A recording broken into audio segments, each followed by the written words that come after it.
This is a quick follow-up on our video about our seal replacement on our toilet. As a side note, we currently use this Happy Camper tank treatment. It's been working well.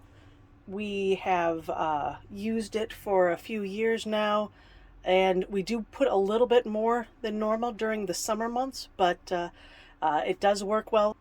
From a smell standpoint, if you're having problems with your toilet or your area smelling like black tank, the first place that I would look would be up here underneath the sink. All right, we are in, excuse me, soap, always good to have. In the back of our sink, we have this air vent up here. That's usually the thing that gets gooked up and would cause smells to emanate from your camper. Normally, this thing is connected to this pipe. It just does a screw in. We ended up adding this white piece here, mainly because we believe that some splashing along in a somewhat full black tank when we're driving may cause that vent to maybe go south.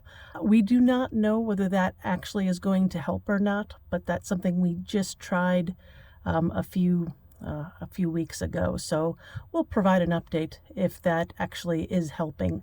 But ultimately, the first thing I would do if you're having smells in your camper is to replace this little sucker.